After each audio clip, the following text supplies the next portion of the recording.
Diode को जब जोड़ा जाता है तो पी टाइप अर्धचालक और एन टाइप को जैसे जोड़ते हो आप लोग, होता क्या है कि इधर का गोल जो है इधर जाके जमा होने लगता है और इधर का ऋण आयन इधर आके जमा होने लगता है, जिनसे एक अवक्षय परत बनती है।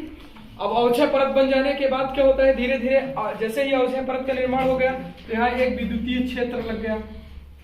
तो विद्युतीय क्षेत्र में आप लोगों ने पढ़ा कि विद्युतीय क्षेत्र में धन आयन अपनी दिशा में बल लगाता है, मतलब ये जो धन आयन है ये कहाँ जाने का प्रयास करेगा, इधर की ओर।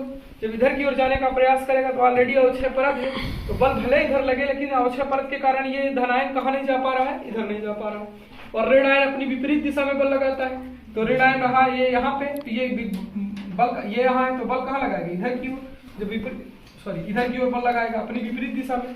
तो जब इलेक्ट्रॉन यहाँ से इधर आने का प्रयास करेंगे तो प्रयास के दौरान क्या होगा कि बीच में कौन मौजूद है, गोल मौजूद है, इस गोल की वजह से इलेक्ट्रॉन इधर नहीं आ पाता।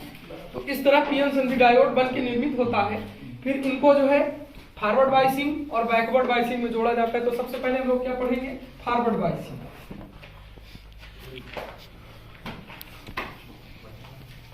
मतलब इसको हिंदी में क्या बोला जाता है, अग्र अभिनत। तो अग्र अभिनत के दौरान किया क्या जाता है कि जो आपका पी टाइप अर्धचालक है इसको कहीं से जोड़ा जाता है, बैटरी के धनात्मक सिरे से, ठीक है। और एन टाइप जो अर्धचालक है इसको किससे जोड़ा जाता है, निगेटिव सिरे से। तो पहली चीज तो आपको ये याद रखना चाहिए कि फॉरवर्ड बायसिंग में पी टाइप प्लस सिरे से और एन टाइप माइनस सिरे से जुड़ता है, ठीक है। अब जैसे ही आपने इसको बैटरी अथवा सेल से जोड़ा तो सेल से जोड़ने के दौरान क्या होगा कि जो ये अवक्षय परत बनी थी, ये अवक्षय परत में था क्या कि इधर इलेक्ट्रॉन का जमा हुआ था, इधर क्या था, होल का जमा हुआ था। तो जैसे ही आपने इनको बैटरी से जोड़ा तो बैटरी का काम क्या होता है, एक्स्ट्रा विभव देना। तो जैसे ही आप बैटरी से जोड़ोगे तो बैटरी क्या करेगी, जैसे क्या करेगा, यहाँ पे धन आयन, तो ये धन आयन क्या करेगा, जो यहाँ का ऋण आयन है इस ऋण आयन को अपनी ओर खींच लेगा, खींचना प्रारंभ कर देगा। तो ये इलेक्ट्रॉन जो है ऋण आयन है ये किधर आने का प्रयास करेगा, धन आयन की ओर। और जो ये धन आयन है इसका यहाँ पे जुड़ा था वो किधर आने का प्रयास करेगा, ऋण आयन की ओर। तो जो अवक्षय परत बनी थी वो क्या हो जाएगी, नष्ट हो जाएगी। और वापस धन आयन किधर आने का प्रयास कर रहेगा, ऋण आयन की ओर। और ऋण आयन वापस कहाँ आने लगेगा, धन आयन की ओर। तो इलेक्ट्रॉन क्या होने लगेंगे, प्रवाहित होने लगेंगे, और धारा क्या होने लगेगी, प्रवाहित होने लगेगी। तो फॉरवर्ड बायसिंग में होता क्या है कि जैसे ही आप बैटरी को पी टाइप को प्लस सिरे से और एन टाइप को निगेटिव सिरे से जोड़ते हो तो जो अवक्षय परत होती है वो क्या हो जाती है, नष्ट हो जाती है। नष्ट होने का कारण क्या होता है कि ये इलेक्ट्रॉन किधर गति करने लगते हैं, धन आयन की ओर।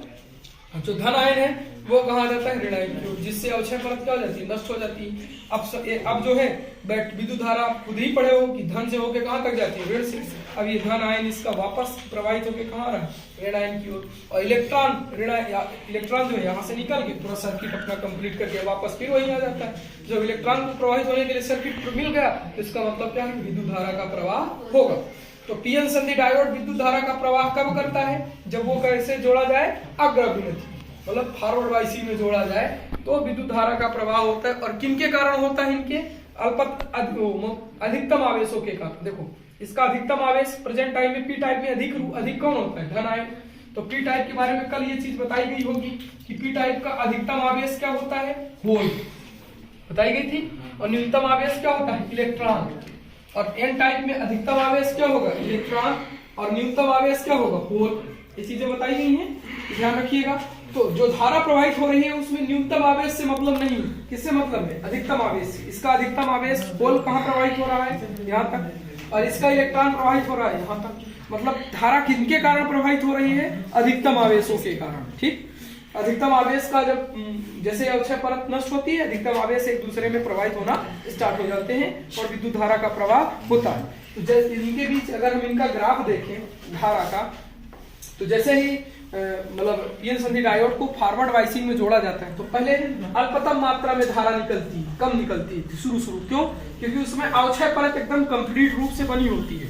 तो पहला क्या होता है कि इस अवक्षय परत को खींच के इधर ऋणात्मक सिरे को इधर लाता है, धनात्मक सिरे को इधर लाता है, जिससे क्या होता है, अवक्षय परत नष्ट होती है। और जैसे ही अवक्षय परत नष्ट होती है, नष्ट होने के बाद अब न तो होल के बीच में कोई अवरोध है, न तो इलेक्ट्रॉन के बीच में कोई अवरोध है। तो धारा शीघ्रता के साथ बढ़ती है, पहले निम्न मात्रा में दिखती है, उसके बाद शीघ्रता के साथ धारा का मान बढ़ता चला जाता है, धारा का प्रवाह बढ़ता चला जाता है। तो पीएन संधि डायोड कब धारा प्रवाहित करते हैं? जब उन्हें फॉरवर्ड वाइसिंग में जोड़ते हैं। फॉरवर्ड वाइसिंग का मतलब समझ गए कि पी टाइप को पॉजिटिव सिरे से, एन टाइप को निगेटिव सिरे से। जैसे ही जोड़ोगे तो अक्षय परत क्या होगी? नष्ट हो जाएगी और इनके अधिकतम आवेश या मूल आवेश प्रवाहित होना स्टार्ट कर देंगे, जिनके कारण क्या प्रवाहित होने लगती है? धारा प्रवाहित होने लगती है। ठीक है, तो ये मेरी विशेष बात याद रखिएगा कि फॉरवर्ड वाइसिंग में कौन किसको कहाँ जोड़ा जाता है।